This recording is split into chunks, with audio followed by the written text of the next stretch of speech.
think a lot of it too is just,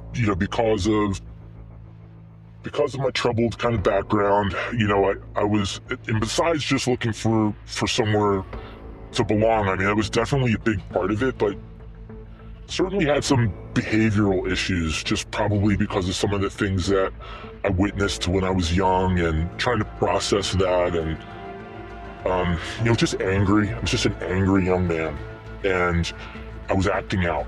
So, welcome back to another episode of Cold Red. I'm Ray Carr, and with me always is Fitz. Fitz, how are you?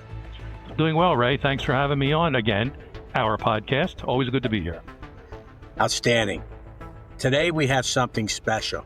We have a guest on the show who offers a unique perspective on a highly publicized topic that's in the media right now, white supremacy. Our guest, who we're going to call Keith, has asked us to keep his identity anonymous as he shares his experience as a young skinhead recruited by the Aryan Republican Army. Keith, thank you for joining us. Thanks for having me. Fitz, before you go, Fitz, I understand that one of the chapters in your latest book, Journey to the Center of the Mind, Volume 4, highlights your experience with Keith. Would you walk our audience through how the two of you each got to know each other? Sure. And I guess technically, Keith, we're not saying he's anonymous. He's pseudonymous because we're using a fake name for him and no last name. But and again, Keith, thank you for coming on board, and we'll walk everyone through, and they'll figure out why we just decided to keep him first and last name unknown. So Keith Lanou, as we used to say in the bureau, Ray, right? For last name unknown. Yeah.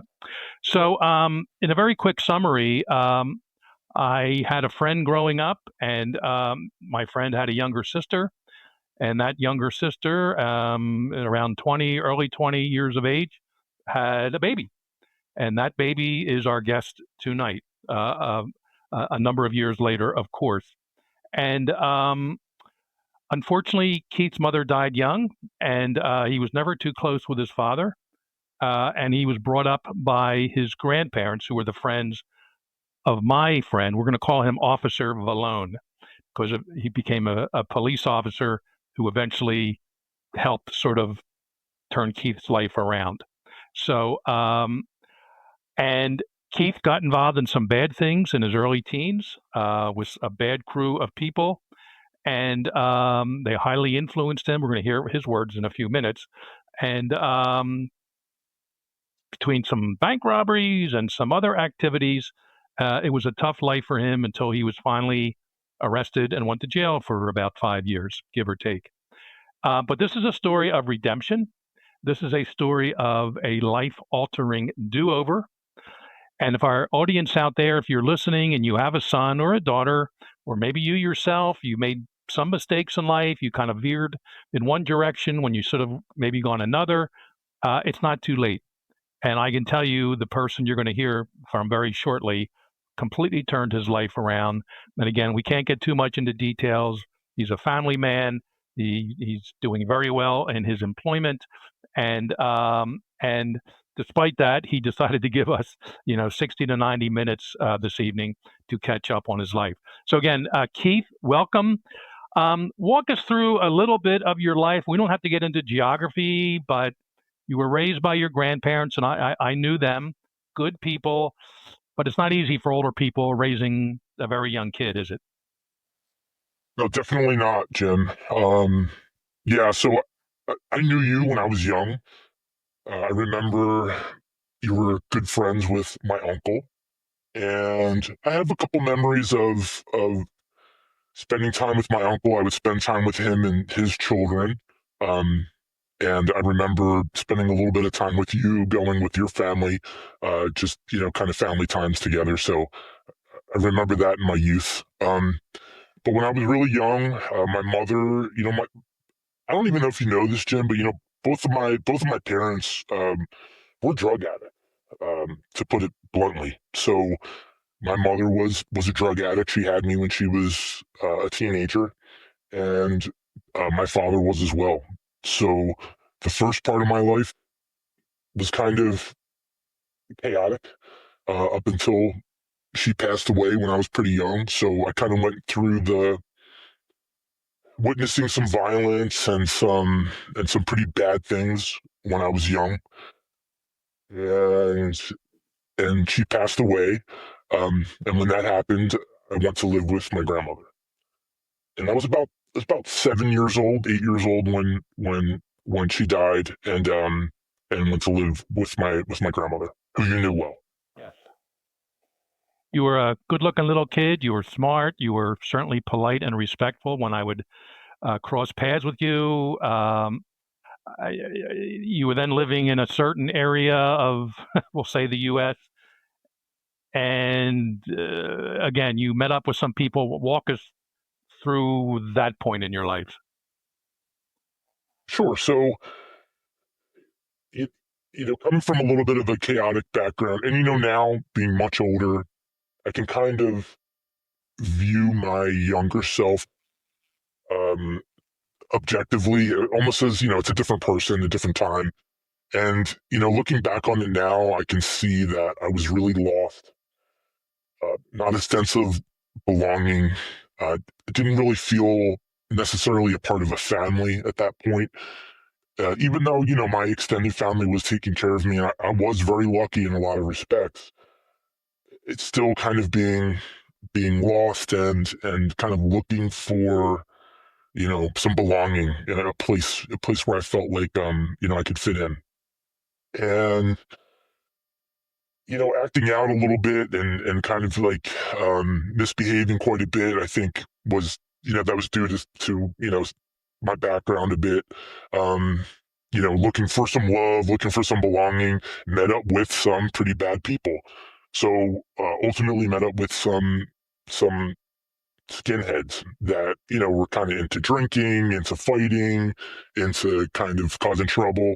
Um, and I think like most gangs, I think the same story could be said for pretty much any like youth gang, whether it be a street gang or skinheads or anything like that. They offer you a sense of belonging, which I was looking for. And if you look among groups like that, I think you'd probably find a lot of kids just like I was, looking for a place to fit in. And they offered me that. For better or worse, right? I mean, certainly the belonging part is good. It could have been the Boy Scouts or a Catholic youth organization. However, in your case, you're living in a certain environment, and these kids relate to you somehow. Ray, any point you want to kick in here? No, Jim. I've always been kind of the thing, and tell me. I always say people do things for three reasons. One is to survive. The other is to belong. And what you did is you did it maybe not so much to survive, but to belong. And so I find it very interesting just listening to you, Keith, and hearing you talk about your reasons for joining up with this group. And like Jim said, you could have went a lot of different directions. But the thing is that I'm very interested to hear more on how this kind of progressed with you. Yeah, and just let me tell you, his grandparents were good people. They were smart. Certainly his grandmother, his mother was very intelligent. Again, died much too young. Of course, got caught up in drugs. So Keith had some things going for him in that regard. But again, that's the nature part of it. The nurture part, of course, it's not just grandparents and close family members. It's also where you're growing up. And I think maybe that's the next stage. I know you're in, I think, even like middle school at this point or junior high, Keith, and you met up with some kids that had some older people they knew. Walk us through kind of that stage of your life.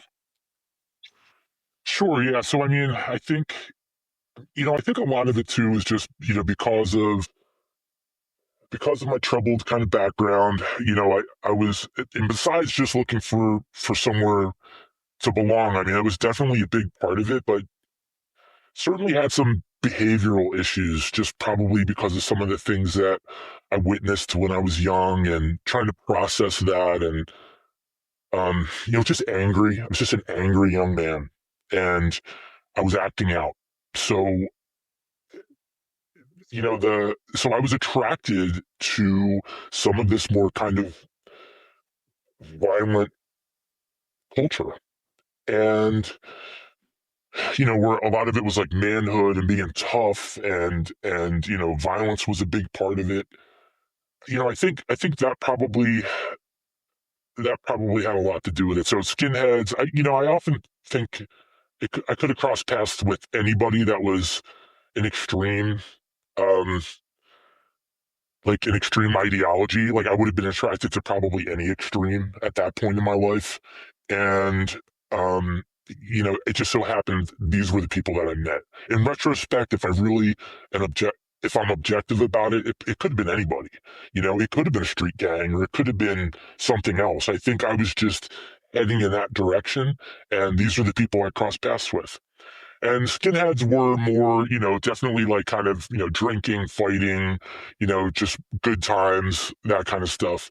But there were other people that were more ideological, more political, and eventually I met some of these folks. And it was even more extreme, and I was attracted to that.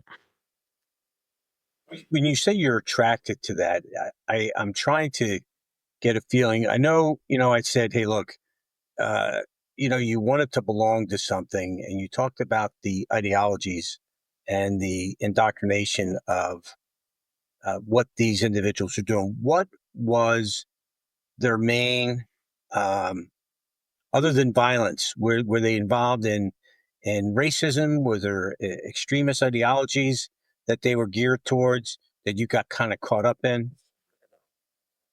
Sure. So I mean, the basic ideology was that, you know, Western civilization was built by white people, and it was being subverted by Jews and non-whites and people that wanted to destroy white culture. And we needed to do something to stop this trend of eliminating white people from society. We kind of viewed it as the ideology was like they're trying to destroy us and we need to stop them. And it's no secret that there was, and at some point, I think you told me you read the book, or at least you had people lecture you about the book, because you wound up going to some classrooms after a while. But if anyone's ever read the Turner Diaries by Dr. William Pierce, he's long deceased, but that's really what that's about, right? I mean, a civil war, whites against blacks, and there's a nuclear device at the end, whatever.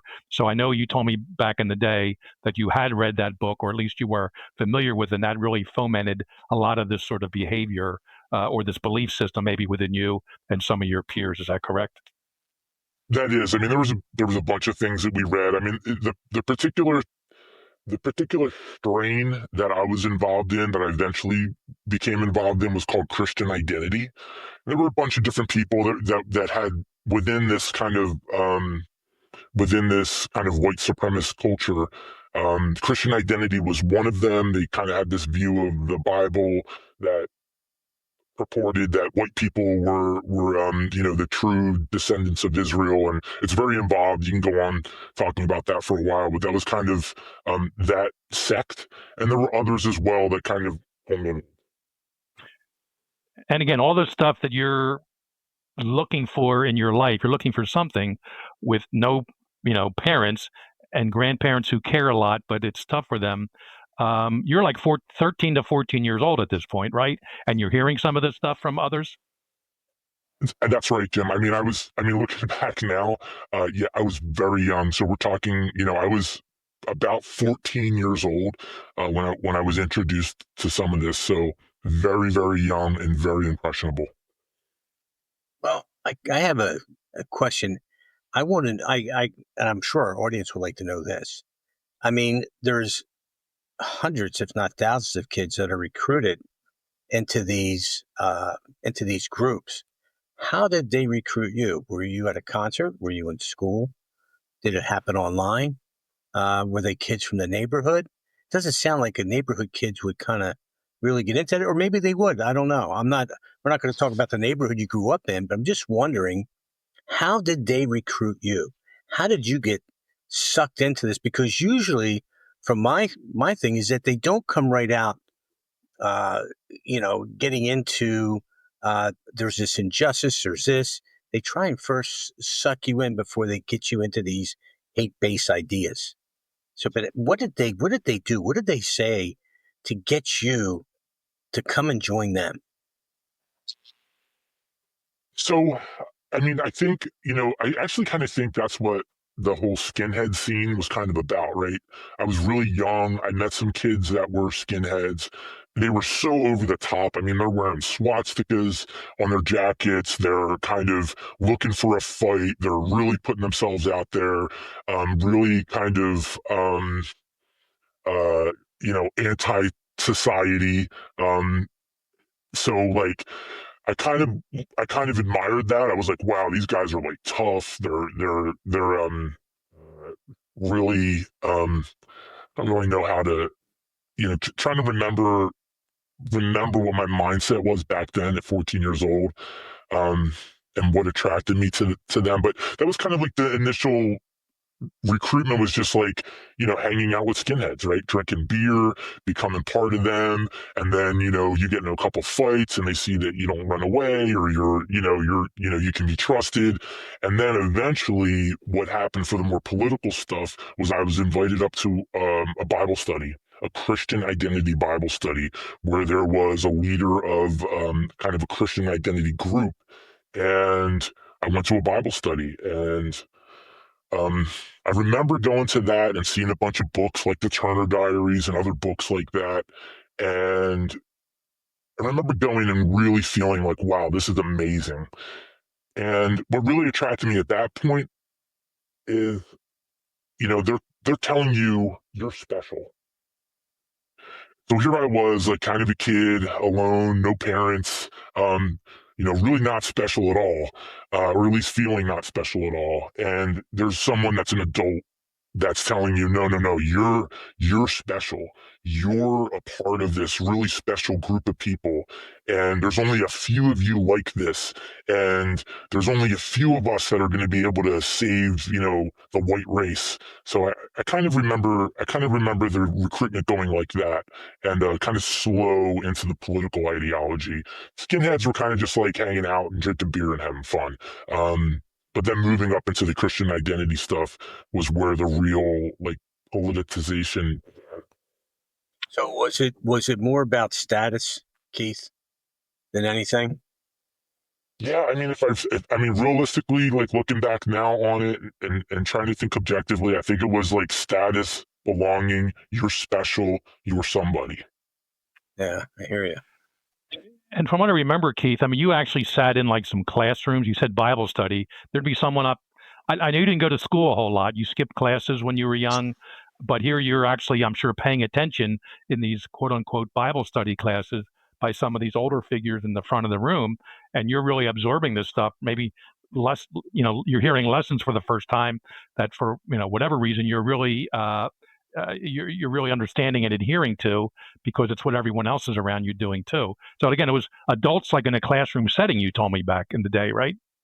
Yeah, yeah, absolutely. I mean, sure. I mean, classroom loosely, like, Right. Bible study, like a trailer Okay. with a guy, kind of giving a talk or, yeah, reading some verses in the Bible and explaining what they believe the true interpretation of that is.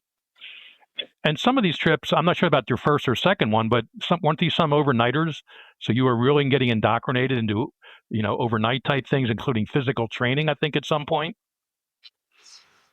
Yes. So I think, I think that some of the older people involved saw a young man that was pretty intelligent and capable and someone that they could, really get on board with their, with their ideology and really try to get me to become, more and more a part of it. And I wanted to. I was a willing participant. Would the term, looking back, the term brainwashing be appropriate here, do you think, and part of what they were trying to do to you? I mean, I guess so. I mean, they're telling me what they believe, and I'm taking it all in. I mean, it certainly wasn't by force. No. I was there willingly, but yeah, I mean, I guess you could use that term. And and to give a timestamp here, and we're talking early '90s, right, Keith? At this time, That's right. and this is before internet, or certainly that any people were using it. So nowadays, a lot of kids. We can before we end today, we'll maybe talk about what some younger kids when they're being radicalized or brainwashed, and it's mostly online. You kind of did it old school, and that's been done for millennia. You actually met in person with people, and you had dynamic leaders. Or purveyors of this information, and you could then relate to them in a one-on-one personal situation. Nowadays, a lot of it's online. You don't even know who the people are that are doing this indoctrination. But back then, you had face-to-face time, and then with these people. But then I know weren't there some like tactics you were learning physical? Once you fight each other there and climb up walls, and were there even firearms involved at this point? There were, so yeah, we did a lot of shooting. I got my first rifle when I was 14 or 15 years old. And yeah, I was learning a lot about weapons and all that kind of stuff, explosives, and yeah, some training like that, because in our mind we were getting ready for something. What was that? What was that, or what did that look like that you were getting ready for? As crazy as it sounds, now, I mean, it's hard for me to believe as I talk about it now. It's something I put out of my mind for decades, right?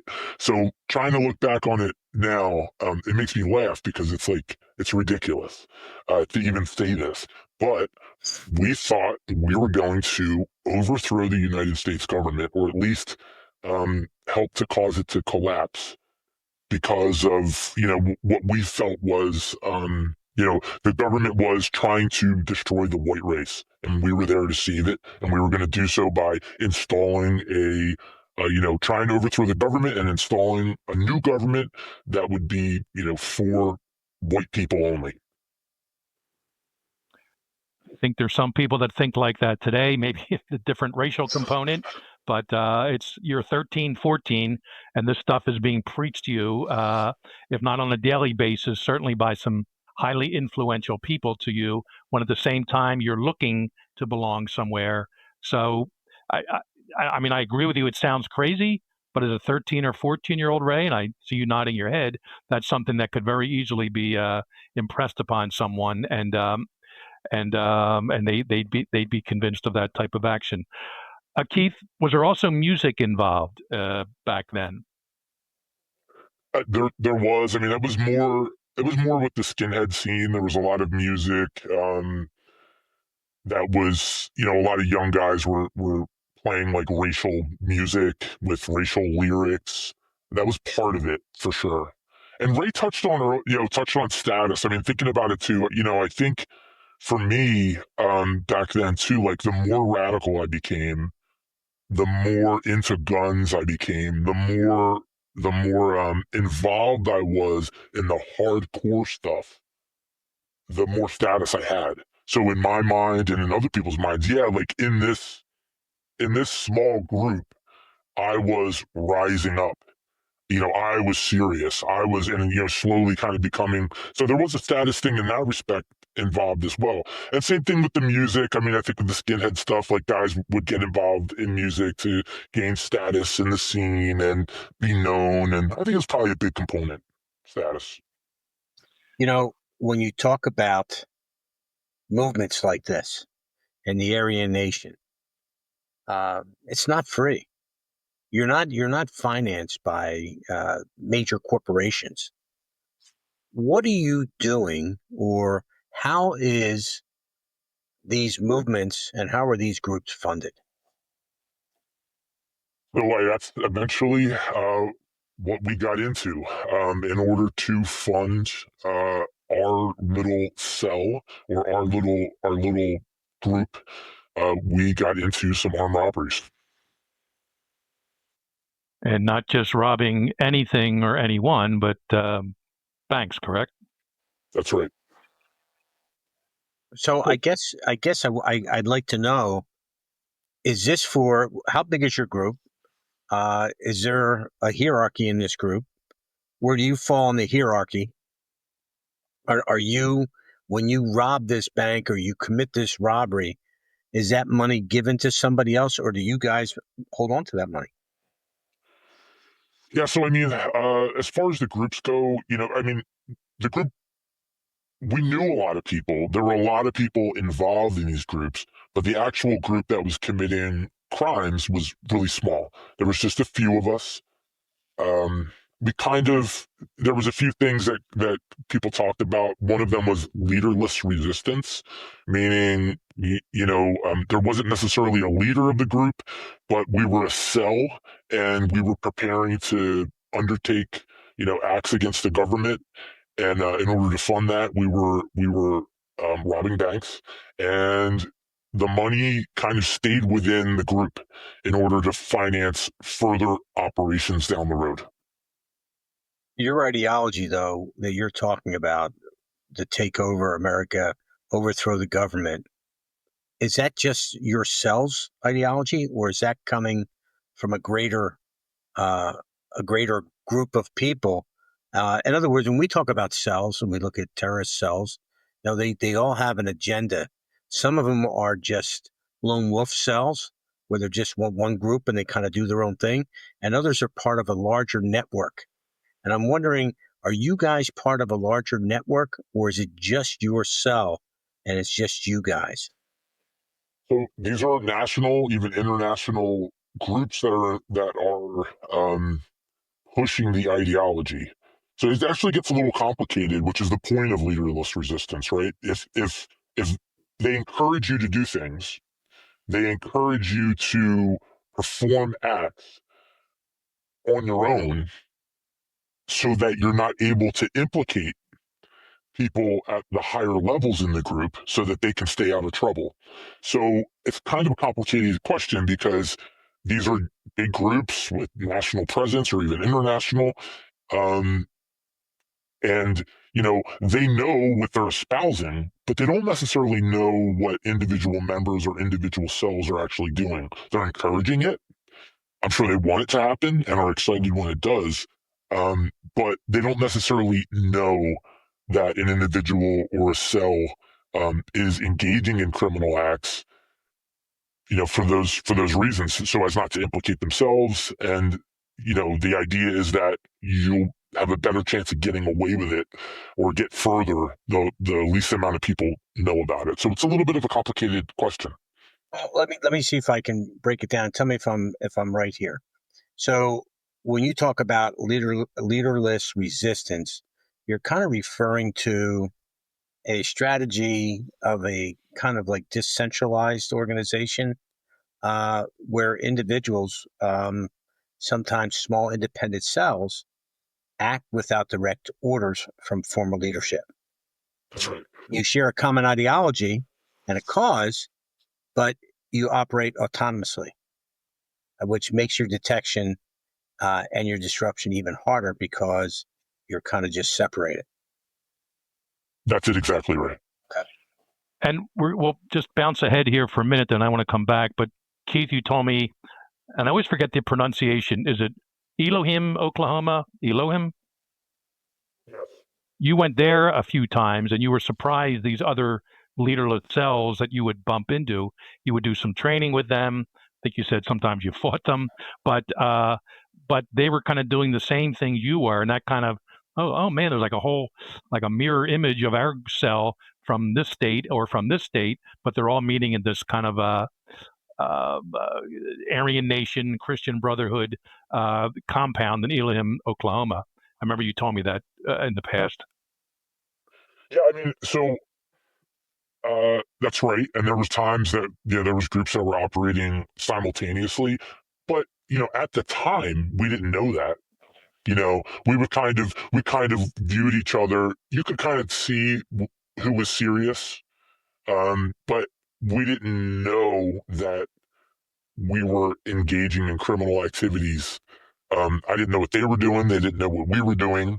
You might kind of get the suspicion or the vibe, for lack of a better word, of what, these guys seem serious. They seem like they're probably, doing some serious stuff. But we didn't really know. It was only until later, when everyone's arrested and cases are brought, that you say, oh wow, like these guys were doing this stuff too.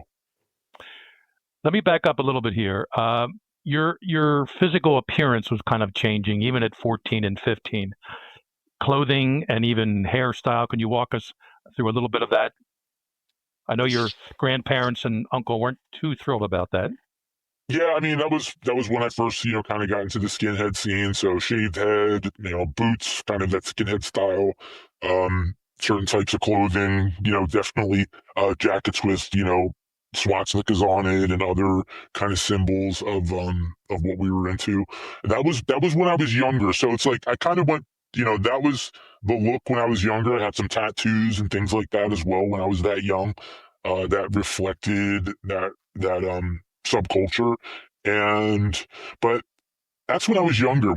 So we're kind of bumping around, when I was young and a skinhead, everything was kind of out in the open.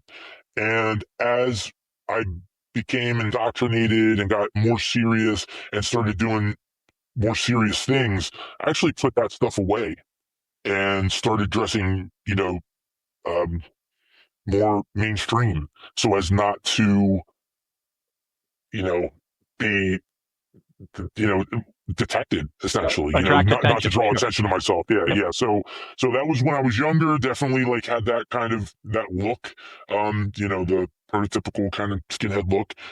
But as I got more involved, I put that aside and dressed mainstream and tried to not draw attention to myself.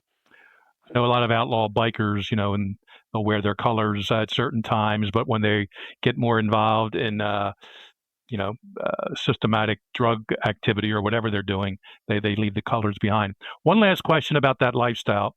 Where did girls or young women fit in to these compounds you would go to, or friendly, groups, or the cells? Walk us through a little bit of that. It was definitely kind of a very traditional role, kind of viewed for women. They're to be mothers and wives, and kind of went along with the religious aspect as well. So there were women, but it was more for, they were for traditional roles. Okay. Were they going through some of the Bible studies, quote unquote, that you were? Yes, yeah, there Okay. were some. And some your age too? Yes. Okay. All right. Um, well, let's go back at this time when you were um, getting involved in your first of several bank robberies. Well, before you I, go there, Jim, can I ask a question before you yeah, get of into course. the actual bank robbery? Before um, you started doing bank robberies and things of that nature, did you ever encounter law enforcement for speeding, drinking, something of that nature? Did you or your any of your friends that you were kind of engaged with? Yeah, so I mean, I encountered law enforcement often as a skinhead. So drinking, fighting, getting in trouble. My uncle got me out of trouble a few times because he was a police officer. So a couple times where I was arrested, and he kind of intervened to get me out of trouble. So that was kind of part of being a skinhead: fighting, drinking, getting in trouble, Well, and police were always, let me involved. ask you this, Keith. Would you consider yourself and the group you were with to be sovereign citizens? I mean, that was part of the, that was kind of like an offshoot of some of the stuff that we were into. There were some guys that were kind of into more of the legal stuff, which is what that would have been. Um, I was, I was probably, and the people that I was with were more radical than that. So, whereas they would use like the letter of the law, or kind of argue these complicated, Latin legal terms and all that kind of stuff. Some of those guys were around, and we were around some of those people. For us, we were like, we need to just get rid of the system completely. So it seemed like silly to argue legal points. Well, did you pay taxes?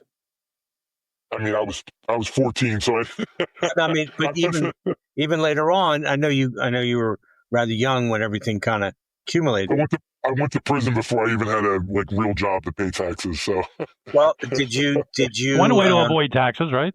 Well, that's one way to do I pay a that. lot now. H&R Block would not dissuade you from that. I make it do up for too. it. But let me ask you though, when you got a court notice, did you appear in court or did you blow it off? I mean, I think I would mostly show up when we had court notices or things like that to try to get out of trouble. Yeah. I know the types of guys you're talking about. I mean, they were involved, but not necessarily like like who we were at that time. They were in the world. Yeah, they were kind of in our world, in our orbit, but we weren't quite like what you would describe as sovereign citizens. There's a lot of these actors that are part of this larger ideological ecosystem that kind of overlaps with a lot of these extremist groups, hate movements, militias like the Aryan Nation, things of that nature. And I just wondered if your group kind of engaged in any of that type of behavior, and you kind of said, no, not really, which I find, overlapped. yeah, well, it overlapped. Yeah, for sure. Okay. I found it interesting back in the day, talking to some of the folks or having some undercover agents come and talk to us, that some of these militia groups, it's interesting you brought up law enforcement, they would recognize sheriff's departments because sheriffs are elected, county to county throughout the country. But they wouldn't recognize, of course, the feds, and they wouldn't recognize regular municipal police departments.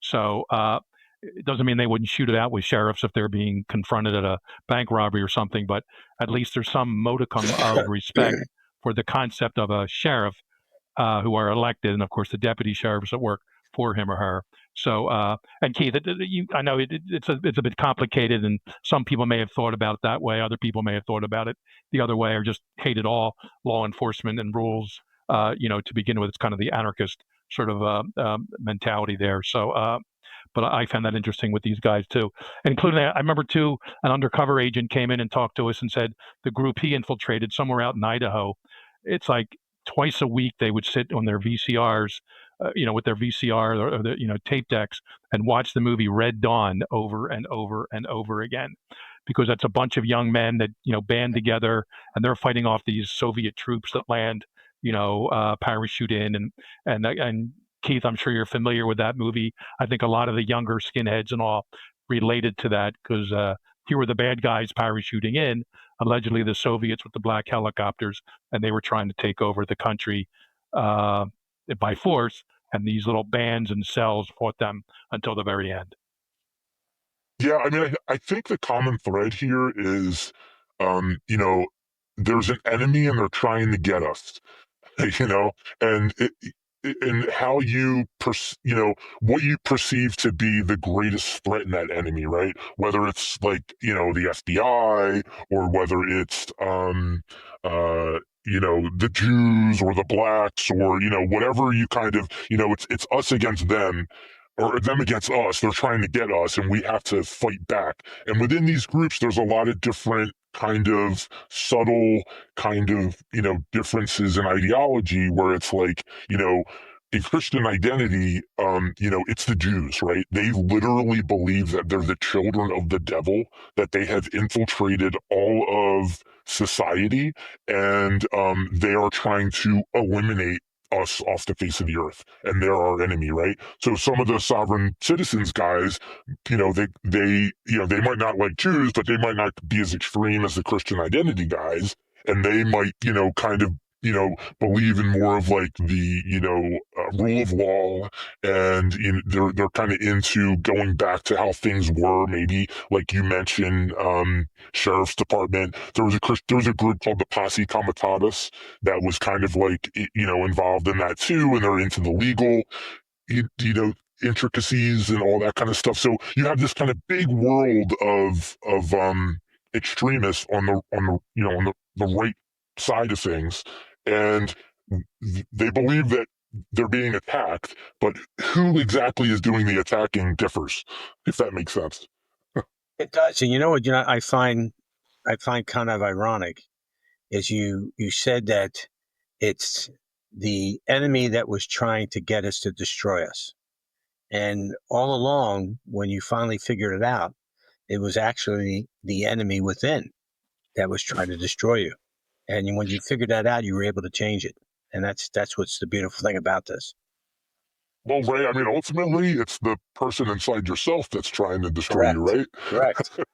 You know So the truth? you gotta get there someday, Yeah, and exactly. luckily I did. Yeah, I agree. And I just want to say this up front. I've known you over the years, Keith, and ever since you got out of prison, whatever. The stuff you're saying now about your belief system back then, or what others around you believed, I know you don't believe that now. You are a complete different person, and we don't have to, get into all that. But just anyone out there listening, the beliefs he's talking about, that's how it was. These things were fomented, and he was convinced of these types of things and bad people, whatever. But I know Keith well enough. That's not how he thinks now. I read this thing, which made a lot of sense to me, and I forget who this quote was from. Maybe like Jung, maybe Carl Jung, like an old psychologist, and it was the quote was, "People don't have ideas; ideas have people," and that really made a lot of sense to me.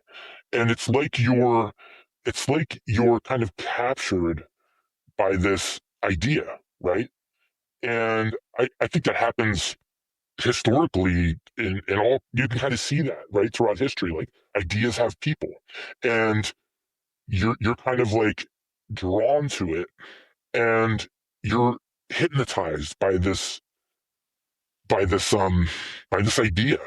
And for lots of different reasons, and people come from different backgrounds, and they're looking to belong, and they're looking to be a part of something like I was, or just trying to find their way in life.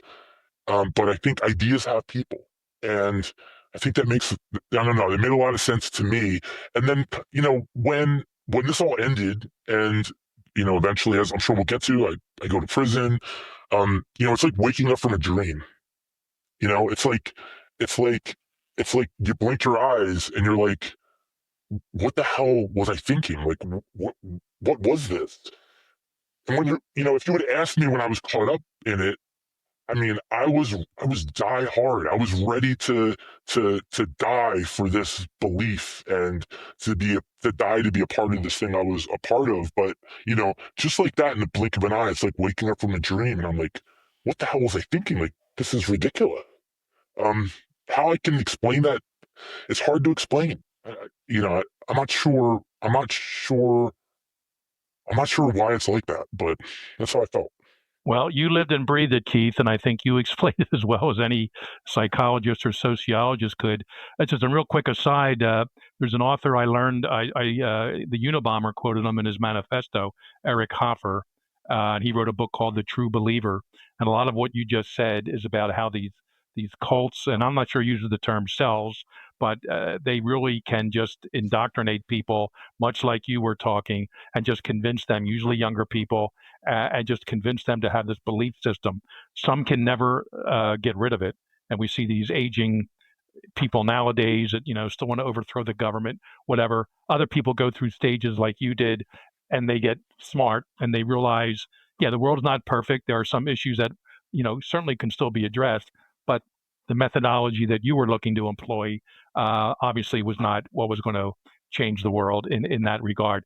And you learned that by the time you were about 18 or so, and there's people 50 years older than that in some ways in life, and even in different sort of ideologies, don't quite get that idea yet. So good for you for, if you will, taking one 5 year or so stretch of your life, getting all your yayas out, so to speak. You paid a heavy price. But we're not going to go there yet, because I want to I want to give you a compliment. If you're going to commit a crime or a series of crimes, you are pretty damn good at it, Keith. And I'd like you to walk us through a little bit these bank robberies. You became known as the Midwest Bank Bandits. And there's an old expression, I'll be polite here, you don't poop where you eat. And you didn't do that. You weren't robbing banks in the areas of this compound or where you lived, anything like that. You would travel hundreds of miles to do this, and you had a whole routine set up with you were you were like roadies for a band. Can you tell us how this whole idea came away? You were successful; it worked. Walk us through and some of the equipment you had, ballistic vests, walkie-talkies. Walk our audience through how organized and how good. I hate to say bank robbers are good at what they do, but some are. And you got away with it. You weren't caught ever doing a bank robbery. It, of course, came later. Walk us through a little bit of the whole birth of the bank robbery team and what you guys did. Sure. So the group existed before I became involved in it. There were a couple guys that were already robbing banks, and I was introduced. And I didn't know who these guys were. I was kind of introduced to them. Um, and yeah, so I was the first time I met them. It was at I was blindfolded and brought to a place, a hotel. So I didn't know, where it was or where I was. Was introduced to them and agreed to join this, robbery crew, for lack of a better term. And Sounds like the movies. yeah, Sounds like a and it movie. felt like that too. Yeah, it felt like that too. I mean, certainly for a young man, pretty exciting. And yeah, so we agreed to, start robbing banks together. And eventually, as time went on, I went to our first robbery that I was involved in, and I was taken to a safe house that was rented under false names somewhere in the middle of the country. Blindfolded when I was brought there as well, so I wouldn't know where it was, just in case, I wasn't trusted yet. I hadn't actually committed a robbery yet, and was taken to this safe house. And then from the safe house, we drove far to an area where we decided we were going to uh, rob the bank. And we had a system. It was some of it was actually written out.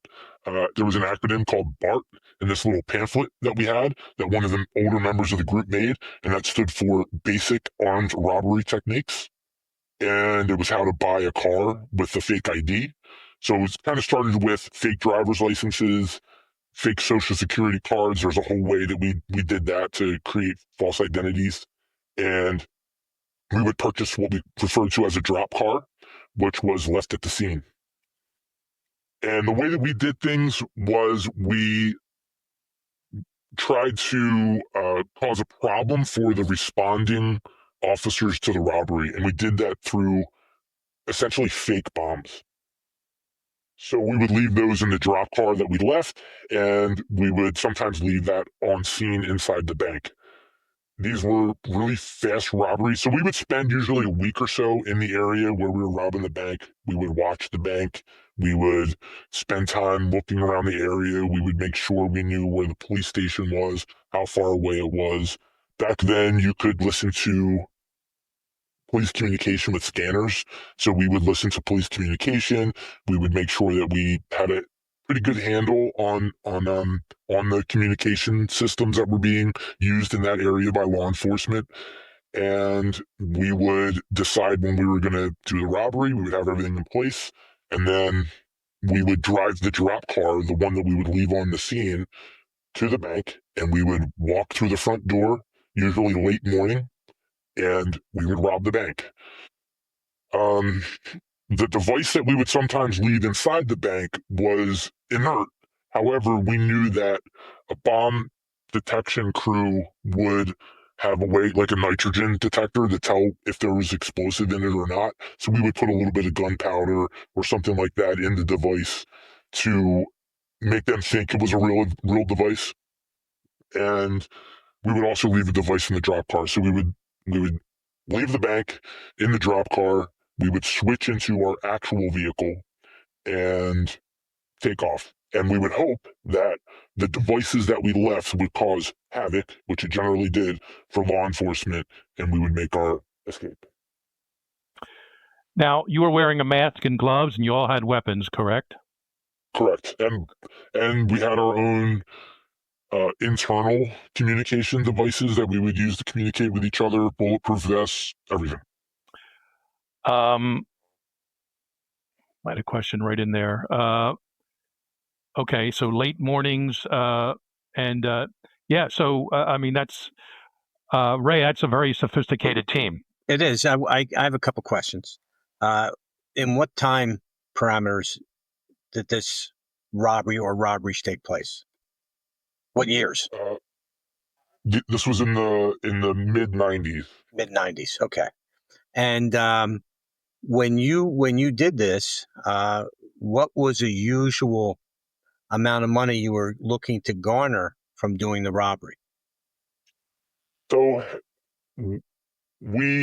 whatever was in the teller stations, which could be anywhere from a few $1,000s to tens of thousands of dollars, we specifically never wanted to try to go to the vault or spend any kind of serious time, because we knew that could result in a really bad situation. So we wanted to enter the bank and be walking out the door in less in a minute, 60 to 90 seconds. We wanted to be on the road and gone, because we knew that if we spent any kind of serious time there, it could result in a really bad situation. So whatever was in the teller station, sometimes it was not a lot, and sometimes it was.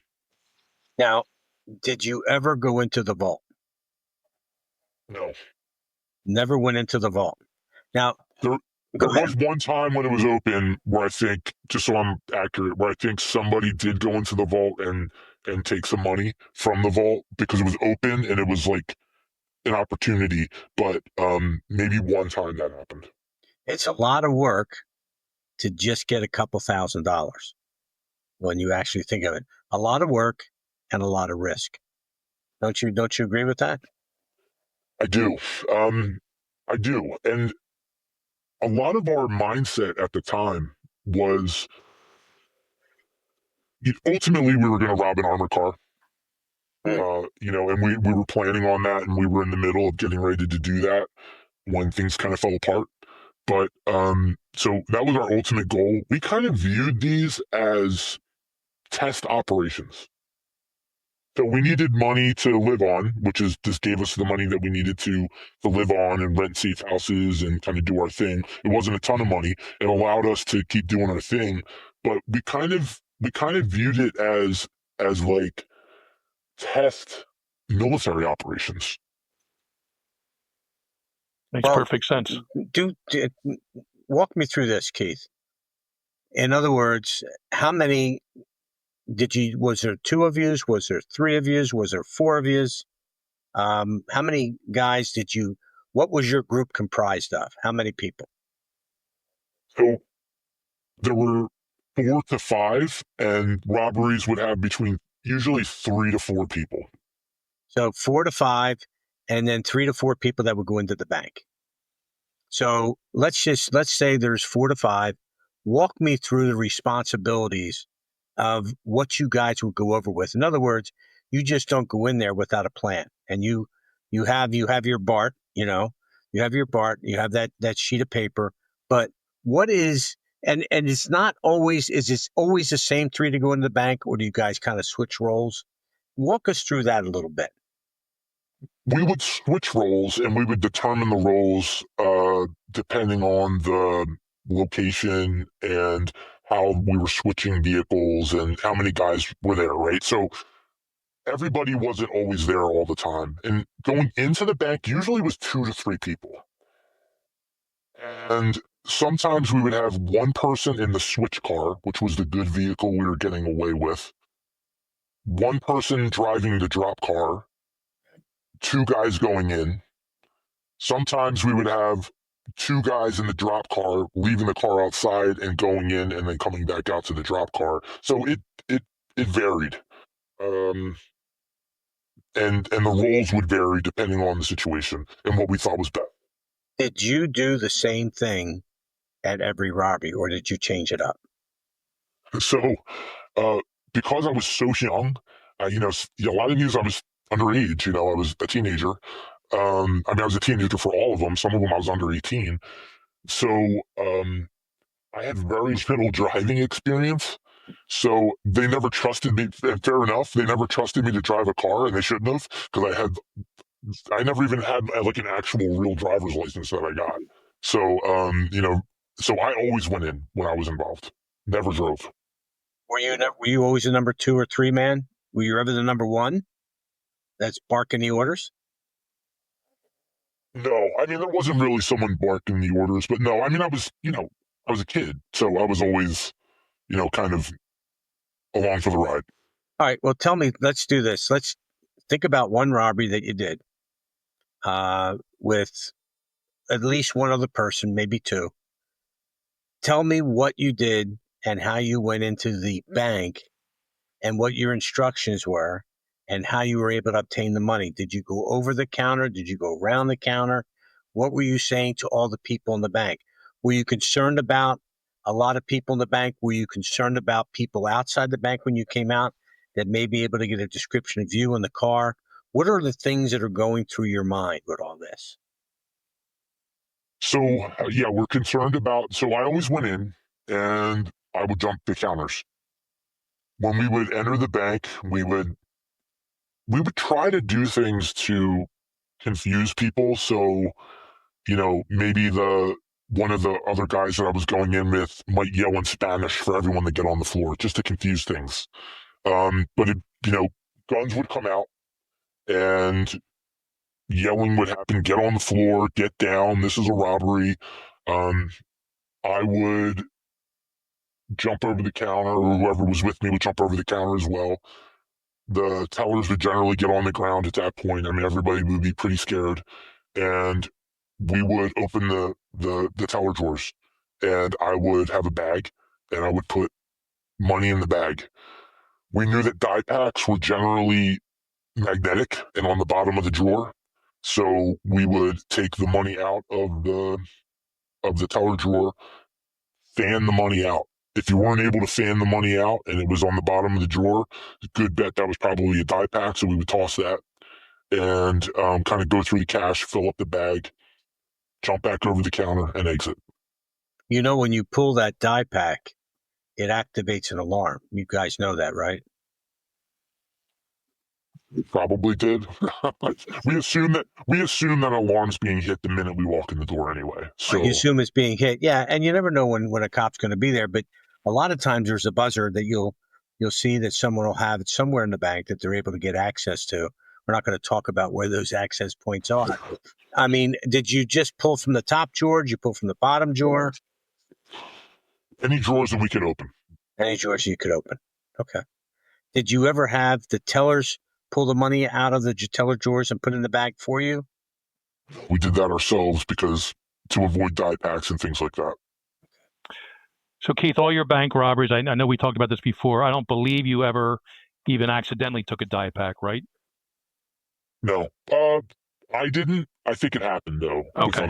with other guys. Okay. What happened with that? And did the die pack go off in the car? So I wasn't around for that one. I just remember hearing the stories, but I think it happened one time, and maybe that was when they developed the SOP that I just described after that incident.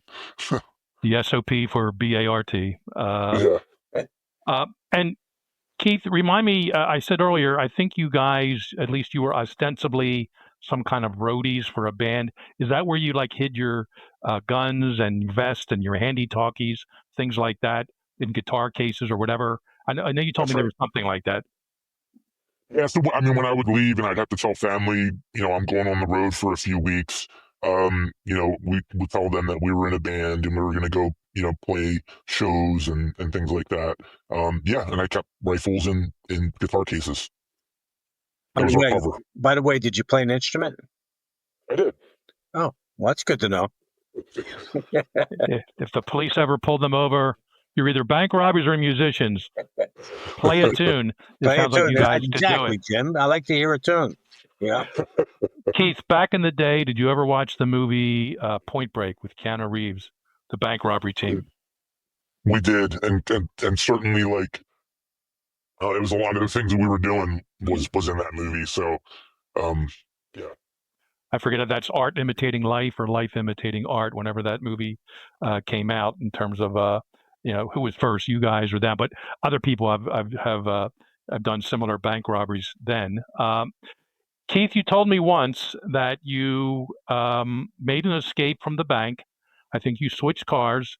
Everyone's in, I think you said a van maybe, or a SUV of some sort. And lo and behold, you look out the window, and like a half mile back, you see a police car following you. Walk us through the conversation you were having with your colleagues at that point. You had just committed a bank robbery. Yeah, so it was actually one of the last ones that we did, and there was three of us. And on this particular one, we had one guy in the switch car, and me and another guy drove the drop car to the bank. So we did not have a driver of the drop car. So the drop car was left out front of the bank running. We entered and we robbed the bank like we normally do, and drove our drop car to to the to the switch spot, which was, in the back of a strip mall. We switched into our other vehicle and we hit the road. So it was pretty textbook, how things usually go. There was no problems whatsoever. And as usual, we were monitoring police communication. And we heard the police radio, and we heard them talking about somebody identified our switch car. So what happened was there was somebody and we could hear this on the radio as we're driving. Somebody called somebody was in the drive-through, and when we left, they followed us, and we didn't see them. There was only two of us. We didn't have a driver that time, and they followed us, and we didn't see it. And they watched us switch into the switch car, and they called the police, they told them what type of vehicle we were in, which for us was the whole point of the drop car. Was they would be looking for the drop car, and we would be in another car, and by the time they figured out we switched to another vehicle, we were gone. So um, this was really bad for us, and we we could tell from police communications, we didn't see a police vehicle, but we knew from monitoring the communications that they were pretty close. They were behind us, maybe half a mile or something like that, and approaching us. And they knew what type of vehicle we were in, so we knew that if a police car saw us, we were done. So usually when we would switch into the switch car, we would lay on the floorboards. There'd be a single driver, so they're looking for three guys in one vehicle, and Sure. now we're one guy in another vehicle, and that's one of the ways that we would try to you know avoid detection. But this particular one, they knew what vehicle we were in, which was sloppy, something that we never had happen before, and they were behind us, and we knew that we were going to be in trouble. So I was told this was an SUV with a large kind of area in the back. I was told to get into that back area and get ready. Um, I had a I had a I had a 308 automatic rifle. Oh. A Heckler and Koch HK91. I remember, and this is one of those times where had things gone differently, I wouldn't be talking to you today. Right. I was waiting for that police car to approach us and get close, and I was prepared to fire at that car out of the back of the SUV. It was as close as there's a couple times that things got really close. There was another time, but this was probably the closest. And we were just waiting. I mean, we were expecting a shootout at that point. And basically a miracle happened. As we were driving down the highway, or driving down this road and getting on the highway, it started snowing. and it was like blizzard conditions very quickly. And the roadways became slick, there were accidents. And I remember as we were going on an on ramp onto, like, going from one highway to another, getting on an on ramp, we saw a police vehicle, and we kind of approached the highway around this tractor trailer, so that as the police vehicle was heading the other direction on the highway, we kind of obscured ourselves around this tractor trailer and entered the highway, and just got really lucky at the time, for lack of a better word, um, that this basically blizzard happened simultaneously, and we were able to get away. Um, we had a safe house in the same state, but a different city that this robbery occurred in. So we made it back to the safe house, and me and another guy had to leave the state the next day. So, in the same vehicle that had been identified. So we suited up the next day, expecting that we might encounter law enforcement in this vehicle. But the next day, we made it out of the state, and got away. Very, um, I don't know if that's divine providence or what, but Well, it was either divine providence for you, Keith, or divine providence for the police. One or the other. Yeah, for sure. Yeah, that wasn't going to be pretty if in fact the confrontation occurred. And I know, we've talked in the years past, Keith, and that that was kind of a cathartic moment for you. I don't think things changed right away, but I know it made you think back, and the snowstorm, and how all that stuff came together. So successful at these bank robberies. You go to Oklahoma at least once, and I don't think you ever met the Oklahoma City bomber. But didn't you know people that did know him, or he was right there around the time that you were? You're talking about Timothy McVeigh, correct? McVeigh, yes. I think in the same orbit, but never had anything to do with them. And you weren't arrested yet in April of '95. And I keep remind everyone who's listening, I'm asking Keith questions about what he was thinking 30 years ago, not what he is today. But was Oklahoma City, a success, or is that something? Whoa, high fives. I mean, how did you? I'm chasing the Unabomber. I'm just about to. He's doing individual things. Then this thing happens in Oklahoma City. What was kind of the mindset with your group then? I mean, the mindset at that point was that we were basically at war with the U.S. government and the FBI, whether you knew it or not. Yeah. But we kind of viewed ourselves that way. So, you know, we were happy when bad things happened to the government and to the FBI. I remember there was kind of mixed feelings about that particular incident, just because of children getting hurt and things like that, and innocent people. That it was kind of some people were happy about it. Some people, were kind of like, well, you shouldn't like hurt children. That's a tragedy. So there was, I think, mixed feelings about that. I remember, I remember Waco. That was more cut and dry. Like I remember, I remember being at a Bible study, like kind of a meeting where there was a bunch of people, and someone called on the phone, and they talk on the phone, and they hang up, and they say, "Hey, we just killed a bunch of their guys." We didn't know it was a different group, this, different type of religious group or whatever. I just remember we got the news that a bunch of agents got shot somewhere, and everyone was like, yeah, cheering and happy about it. So that was a general kind of thought process back then. Yeah, that was Waco. It was 8 ATF agents killed in a shootout with the Branch Davidians and what have you.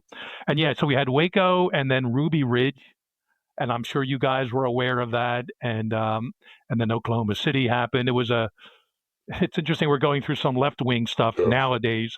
Back then, it was some right wing stuff, and it's interesting when you go full circle. and they meet at the bottom. They're not that far apart. It's a horseshoe, right? It's a horseshoe, That's yeah, right. and they're not That's really right. that far apart in their Good ideology. analogy, Keith. Ruby Ridge kind of started that. I mean, and like a lot of that feeling of we're at war. So the way we viewed it back then was like, oh, like the FBI killed some of us, and they were innocent. So that was kind of like the mindset. I mean, and we felt like that kind of like we're at war mentality, and Ruby Ridge was a big part of that. I mean, we would watch the Ruby Ridge stuff nonstop, and say, see, like they're trying to kill us, and we've got to get them.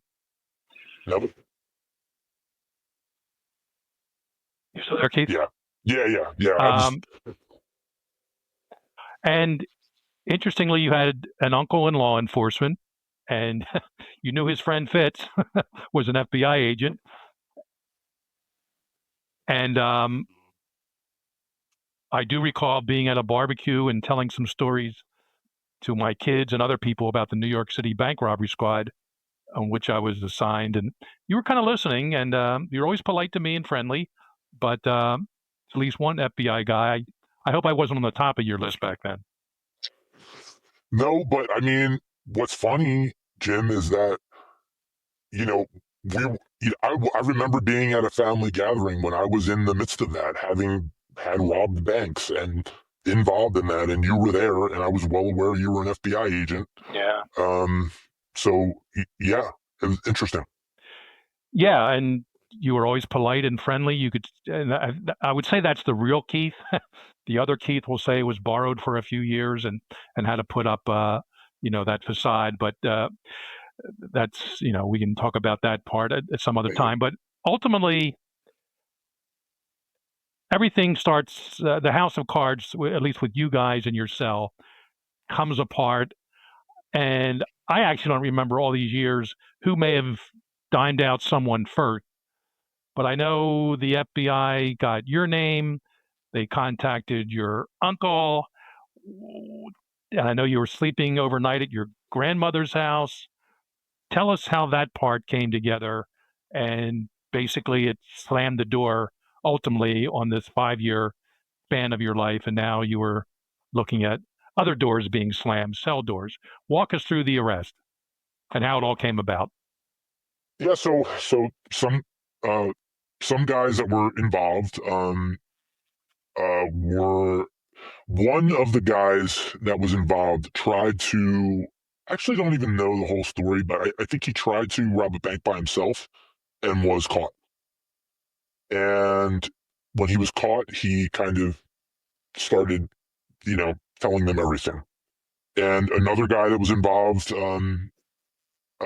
was in a shootout with FBI. They came to arrest him, and he got in a shootout with them. And we were aware that, myself and another guy, we were aware that this had happened and they had been arrested. But, they didn't actually, so parts of the group didn't know our full names.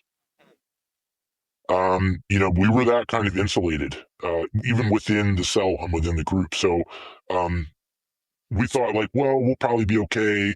We were a little naive to think that, they wouldn't really, they probably wouldn't tell on us what they knew, and they really couldn't tell too much because they didn't even know our last names.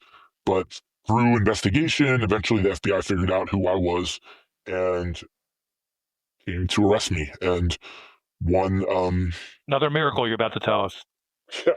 one, so at this time, I think I kind of knew things were coming to an end.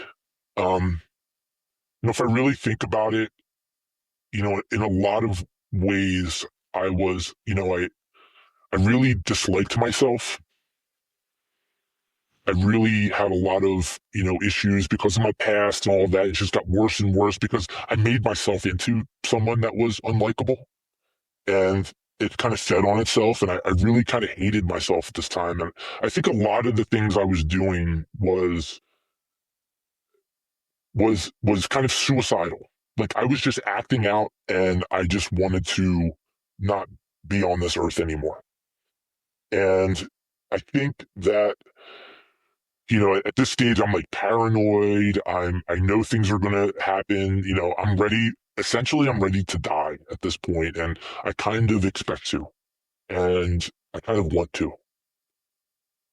So, one morning, I'm sleeping in a basement at my grandmother's house on a couch. At this point in my life, I'm always armed, usually with several firearms. But I'm at my grandma's house at this point, and I had a Glock pistol, which was on the floor within arm's reach. So if I'm laying on the couch, I can reach my arm down to the floor and grab that pistol. Um, it's right there. So because I'm expecting what's about to happen. They had the FBI had contacted my uncle, who was a local law enforcement and officer, and they allowed him to come into the house first. So, you know, it was his mother's home, and she let him in, and he walked in, and he came down to the basement and didn't wake me up. And when I did wake up, I opened my eyes and I looked up. I saw him standing there holding my pistol, and he said, "It's over." And at that point, FBI agents came in, and thankfully he was there to, uh, essentially save my life at that point. Had the FBI came in, I would have reached for that pistol, and they most likely would have shot me.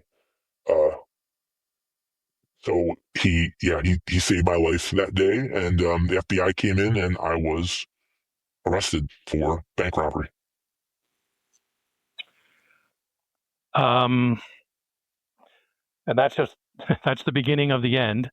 Um, were you legally were you 18 at this point? I was Yeah. 18. If you were still 17, I know a lot of the robberies were committed when you were still underage, but at least they could handle you. Saved them. That's what saved them, Jim. Yes. You're brought into FBI offices. You're in handcuffs. I'm sure you read Miranda warnings. What do you remember at this point? My uncle, I remember my uncle, prior, before that, he was just, he told me, he said, "Listen, uh, you've got to talk to them. You've got to tell them everything. And if you don't tell them everything, I'm not going to be your uncle anymore." Mm. He said, "I can't be your uncle anymore." Yeah. So again, like waking up from a dream, I started talking, and I started cooperating with the FBI right away. And you name names.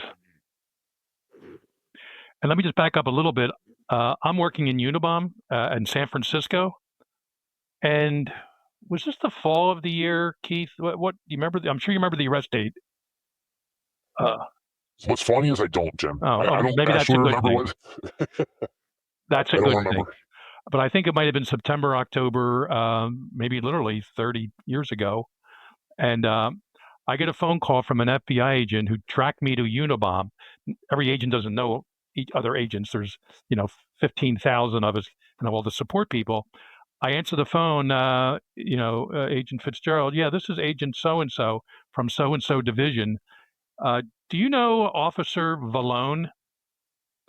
I said, yeah, don't tell me he's in trouble for something. No, not at all.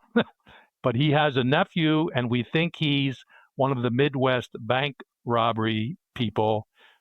Do you think we can trust Officer Vallone to come on board and help us out here? I said, 100%, absolutely. If anyone can get Keith to give himself up or, somehow go peacefully, he's the one that can do it. And he's smart enough, street smarts, everything else to get it set up. So the agent then said, thanks. That's all I need to know. We'll work with Officer Vallone, again, not his real name, from this point. And then Keith, you just related the story to our audience, how that all went down. Rest in peace, Officer Vallone is my friend and your uncle. We know that over the year, and not too long ago, I should say. Did you wind up? So you're now in detention. Did you you never was a trial for you. I believe you pleaded guilty, correct? That's right. And did you then testify in some trials? I did. How difficult was that? Yeah, I mean, it was. Definitely not easy thing to do for sure. I mean, not that it was like not easy because I felt like I was going against my ideology. I really, what's funny, Jim?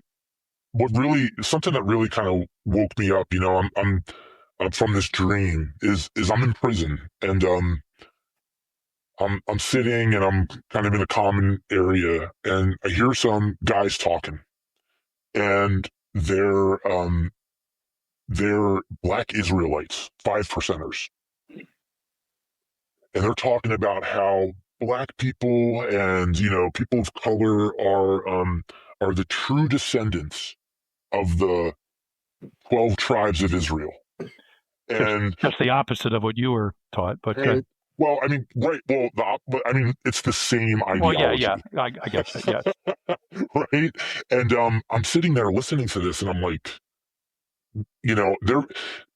this gentleman was, espousing this ideology to another young man, and it was the same story, cut and paste, kind of. Instead of white people, it was black people. Yeah. And again, like waking up from a dream, this is all kind of happening, and and I kind of start, nothing will wake you up quicker than being in prison and thinking you're going to be there for the rest of your life.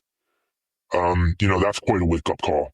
And then kind of hearing these other things and these other stories and like hearing that guy espouse his ideology, and it all starts kind of coming together. So it was hard just because I was young and it was just difficult to be in prison and it was difficult to go to these trials and all this stuff. But I was really, almost like flipping a switch. I was kind of out of the ideology that quick. Born again in some way? So to speak. Yeah. Any trouble in prison? Did people know you were sort of cooperating, or were you in general pop, or were you in sort of security wing? How did that part work? Most of the time in like a security area. Okay. Every day. So you wound up pleading guilty. You were sentenced to 60 months, and you wound up serving 55 of them. Yes. In a minute or less, that's almost 5 years in prison. I mean, every day is the same. You had to handle yourself. Did you go back to school, get any certificates, learn a trade? You don't have to go into the exact trade perhaps, but how did you spend your time? Yeah, unfortunately, there's not a ton to do in prison. There's not a ton of programs. I did what I could, basically bided my time until I could get out. I spent a lot of that time not knowing how long I was going to be there. Sure. So, I think I was sentenced, I think maybe I had a year or a year and change left once I was sentenced. So then once I was, I kind of bided my time waiting to find out how long I was going to be there. And then once I found out, I read a lot. I read a tremendous amount, kind of tried to educate myself as much as I possibly could during that time. Not a ton to do there, but I got a GED while I was there, did whatever educational things I could do, and then was released and kind of started to try to find my way, which took me a little while to do. Let's take a step back a little bit, Keith. When did the lights come on and you knew that you were going to change it up and that what you had done was not the right way to go and you needed to find a different path? So, I think that actually happened before my arrest. I knew things were bad. I knew that it wasn't going to end well for me, but I just felt trapped and I didn't really know what to do. I had traveled so far down that road, like there really wasn't a way for me to come back. So, in a lot of ways, being in prison was a relief.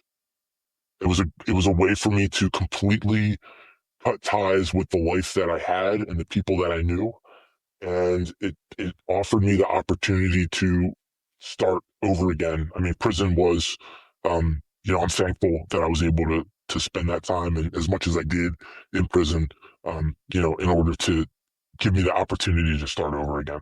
Were you, did they try to recruit you by any of the groups inside of prison? I mean, at that point, at that point I was a rat. So, I was kind of no one wanted me at that point, thankfully. So I didn't really have to worry about that. Okay, that's good. Good. And luckily, you're in a federal lockup as opposed to state or local because they can. I know so many guys I arrested. Please put me in the federal lockup if I'm going to be arrested. It's just such a big difference. Um, so I'm not sure. You probably don't know local or state, and that's a good thing, and you're never going to know about it.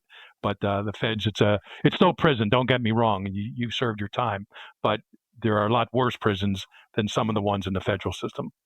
For sure. And I'm well aware of that. Did you serve your time out in the Midwest? No. Okay. Just leave geography at that. Right. And I retired from the FBI. I talked to your uncle, and Keith, I reached out for you in the 08, 09, 2010 time frame. You've already been out for a few years. I think we met somewhere, a diner, and upon talking, you agreed that I made you an offer, make a little bit of money. I said, would you consider coming and talking to some law enforcement groups, some intel folks, military types that are working the terrorist gangs and different cells out there. And through that conversation, you said, I would like, I made some mistakes in life, and I would like to give something back to the system or to society, however you actually put it. And I knew you meant it. And yeah, we paid you, a few bills to do this. But I know with this company I was with, the Academy Group, I think you came to 2 different sessions there, and you even came to another city on the other side of the state for a conference one day. And basically, we walked you through exactly what the audience is hearing tonight. And I would ask you some questions, and you would give the answers, just like you're giving now. And I always want to thank you for that. I always wish we recorded one of those sessions, blanked out your face, and I would have. And you can trust me. So Keith, every time we show this, I'm going to send you $200. But we didn't do that, but that's okay. So again, thank you, number one, for tonight coming on. I know this is not easy. This is, I mean, Ray, even you and I looking back 30 years at our life, it's just, and Keith's younger than us, of course, but you're a complete different person, especially as a young teenager. Your brain synapses aren't connected yet, and even into your mid-20s. And Keith, you're spending those years, first, committing the crimes, and then doing the time, and then you come out of prison, and you're an adult male, and you got to find yourself. But I can tell everyone out there, you did. A great woman, a great career, a family. I'll leave it at that. But you are doing very well, and this is, like I said early on, this is a success story. The title of the book is Skinhead Bank Robber Gone Good. I'm sorry, the title of the chapter I wrote, chapter 26. And that kind of explains your early days, but then, it's not grammatically correct, I know, but I just wanted to put that in there. But you did definitely go good, and I'm following you and different parts of your life, and I know I know you're doing very well, and yeah, and I see some of these groups out there today, and Keith, I'm not sure. There's people do a lot of this getting radicalized online. We've seen some assassinations in the last month or two, and I don't know if there's any sort of parting words you can give to some people who may be getting, absorbing this stuff online, maybe going to some of the meetings somewhere. I'm not sure they still even have those anymore, but I don't know, anything you would want to offer in that regard to anyone who's listening, maybe a parent or maybe someone young enough that's talking to some people out there that are trying to convince them into some bad things. Yeah, I mean, the world today is so different. So I can't even imagine, what that looks like recruiting people and radicalizing people. Everything's online. It's totally different. Um, I mean, I know for myself, I don't think I don't think you necessarily could have intervened early and really changed my mind. I don't know what you do for a young person. I can speak to, to try to, I mean, I think you should take it seriously. I think if you're a parent or a relative of someone that seems to be talking about, um, radical ideas and seems to have really black and white thinking, that's really a big part of it, right? This is 100% wrong and this is 100% right. People that aren't able to find a middle ground on anything. And if you have a young person in your life, your kids or a relative that you see behaving that way, I think you should take it seriously. I don't know what you do about it. I don't know how you stop it, but I think you should take it seriously. Um, I don't think there's anything anybody could have said to me at that point in my life that would have changed the trajectory. You know, I said to you earlier, Keith, that people do things for three reasons, and I didn't give you all three at the same time, but it's to survive, to gain status, and to belong. And that's why people do whatever they do. And that's why you did what you did. But if you take those same things and allow you to gain your status and belong, maybe it's a sports team, maybe it's something else in the community that can get these young kids so that they don't go down that road. There's always a chance, but you just have to have that positive peer group. If you have that positive peer group, I think that really helps. I think you're 100% right about that, Ray. I mean, if I look back at myself at that point in time, I mean, I could have been like, a radical, left-leaning person, a radical right-leaning person. I could have been a kid in a really bad neighborhood in the inner city somewhere engaging in violence. I could have been a street gang member in LA. Like, I think it's all the same thing. And Right. I do think it comes down to, yeah, like giving people something to belong to. And as things change, kids have less and less to belong to. There's no church, there's no groups, there's oftentimes not even the family structure. I certainly didn't have the family structure, and that was part of the problem. So, I mean, that's the real answer. How you provide that to kids, I don't know, Ray. I mean, that's like a societal change that I don't have the answer to. All a kid needs is an opportunity, and sometimes it's just a step away. It's you walk in, you get to that fork in the road. Which way do you go? And you got to pull those kids to the right. So, or not that it's right or left, but you got to pull them in the right direction. In other words, Yeah, and we have these kids involved in gaming and these Discord and subreddit sites. We discussed these on an earlier podcast, and there's just so many ways. And there's no doubt there's foreign factions involved in recruiting some of these young people to do these type things. So and we can save this for a whole other episode perhaps. But Keith, I'm gonna and Ray, I'm gonna slowly take us out. But Ray, any final words or questions to Keith? yeah, Keith, I just want to thank you. Your time you spend here has been amazing. I've been amazed by it, by your story, and I'm proud to say that I know you, Keith. Thank you so much, Ray. And Keith, I've known you since you were a young boy. I watched you through some of the turbulent years, but I know you came out on the other side a true gentleman, someone who cares about family and country. And again, anyone who's listened to the stuff he was saying between 12 and 18, that's not Keith today. And you can take Fitz's word on that, and I assure you that is the case. So again, everyone, thanks for listening or watching this episode. There was no video of Keith in this episode, and his voice will sound a little bit different than it really is. I don't think our voices are being disguised, Ray, but maybe, or definitely his. So he just feels at this point in life he wants to keep anonymous. And I know this wasn't easy to go through for Keith to bring up some of these memories. And as far as I know, he didn't hold anything back. So again, everyone, thanks for listening to this episode of Cold Red. Please check us out on coldredpodcast.com. Like and subscribe to us. Thanks to our producers, Matt McLaughlin, Matt Robinson, our music producer, Rick Schilling. And everyone, please check us out next time on the next episode of Cold Red.